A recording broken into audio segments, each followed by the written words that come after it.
Starość to dar od Boga, byś był gotowy, gdy skończy się droga.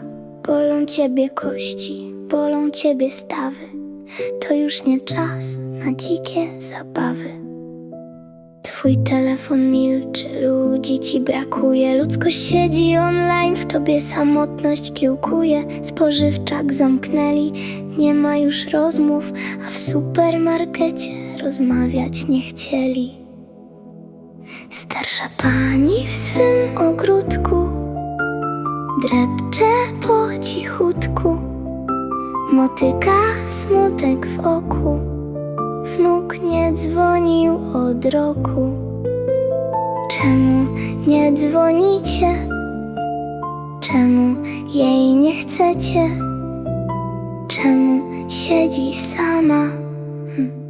Bo to stara dama. Kiedyś dom był pełen wrzasku, dziś zostałaś sama w piasku. Dzieci dzwonią, babciu, żyjesz? W święta jesteś wtedy uśmiechnięta. Przez 3 dni jest rozmowa, potem wraca głucha cisza.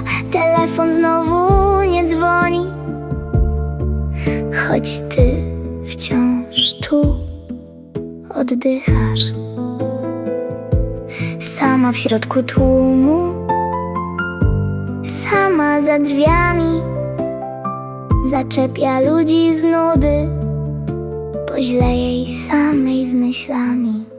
Starsza pani w swym ogródku drepcze po cichutku, motyka smutek w oku.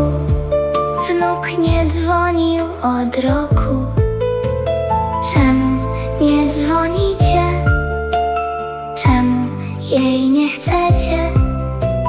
Czemu siedzi sama?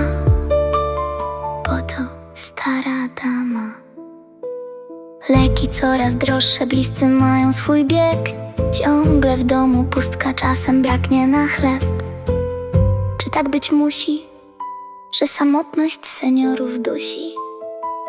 Młodzi tego nie znają, niechętnie pomagają, ale póki chodzisz, niechętnie o pomoc prosisz. Tak ci się wydaje, dziś racji ci nie przyznaję. Czasy się zmieniają, fundacje powstają.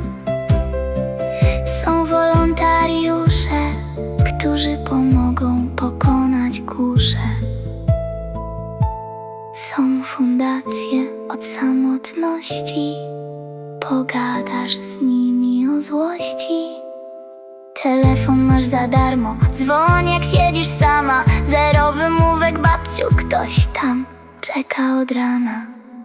Starsza pani w swym ogródku drepcze po cichutku, motyka smutek wokół.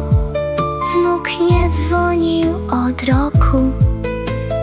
Czemu nie dzwonicie?